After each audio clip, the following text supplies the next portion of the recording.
there, Booksy. Welcome back to my channel and welcome to 2019 here on the Runwright Reads channel. I know it's been 2019 in the rest of the world for a while, but you know, I've been busy trying to catch up with my November and December videos. So I'm finally getting around to thinking about 2019 and of course starting my 2019 videos with my 2019 goals. Reading goals, that is. I have a lot of goals. I list some of them on my blog. If you're interested, if you're ever interested in reading what I write and not just hearing what I say, then go ahead and check out my blog. It's runwright.net. There's a link to my blog in the description box down below. But we're here for videos, so let's talk about videos. One of the things that I'm going to be doing in 2019 is I'm going to be reading the Man Booker Prize winners. Yeah, I know. Where have you heard this before? You've heard it right here on this channel. Last year was Man Booker 50. The goal was to read all the books that had won the Man Booker Prize. And I tried. I gave myself several different timelines and I never quite got there because 2018 was just such a busy year. This year, I'm starting again. I'm starting different. I have a plan, a real plan this time. There are 53 books. By the end of the year, there should be 54 books that have won the Man Booker Prize, and there are 52 weeks in the year. So essentially, I'm trying to read a book every week. One of these books. I read more than one book every week. There's no reason why I shouldn't be able to complete this challenge. But like I said, I set this goal before. It didn't happen. So there's no guarantee that I'm going to do it, but I'm going to try. And of course, if you'd like to join me, this is an open invitation to read the Man Booker winners along with me. The goal this time is to read all the books chronologically. So I'm starting with the very first book that won the Man Booker Prize, and that is P.H. Newby's Something to Answer For. And I just bought my own copy from Book Depository. Last year, one of the things that delayed my reading was that I was waiting on some of the books to come in from the New York Public Library.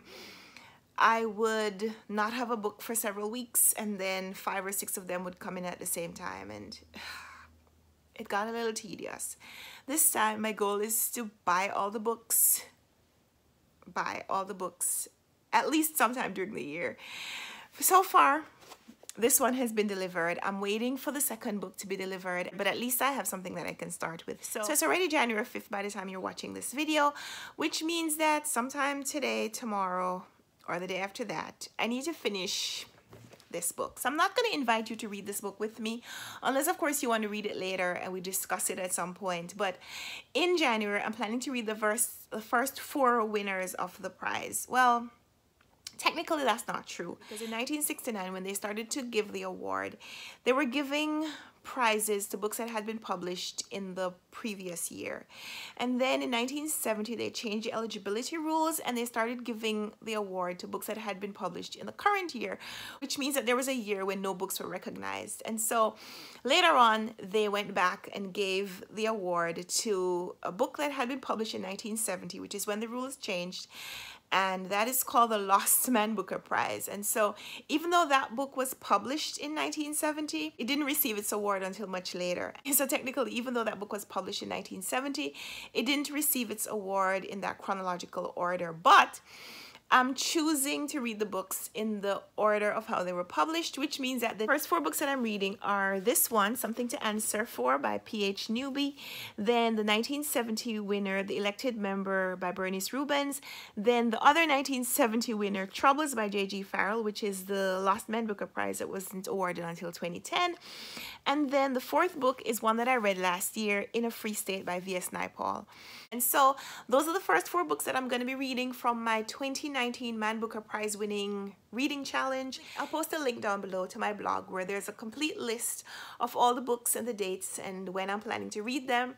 And if you'd like to join me this year, I think this is how I'm going to be doing the book club in 2019. I'm going to be choosing one of the books from the Man Booker previous winner list each month for us to read together. And if you don't already have the book, I'll post a link down below so you can buy it and hopefully use my affiliate code so I can make a commission at the same time. I mean, listen, it costs money to run this channel. I need support.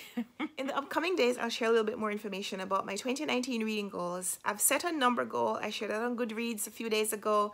I'm hoping and planning to read 120 books this year. That's an average of 10 books each month, which is my approximate average from last year. So I think I can do it again. And I'll tell you more about reading challenges and other reading plans and reading goals that I have for this year as time goes on. So thanks for watching. Let me know in the comments if you're interested in joining the 2019 Man Booker prize winning reading challenge. Go ahead, leave me a comment down below. Let's talk down there. And until next time, happy reading. Bye.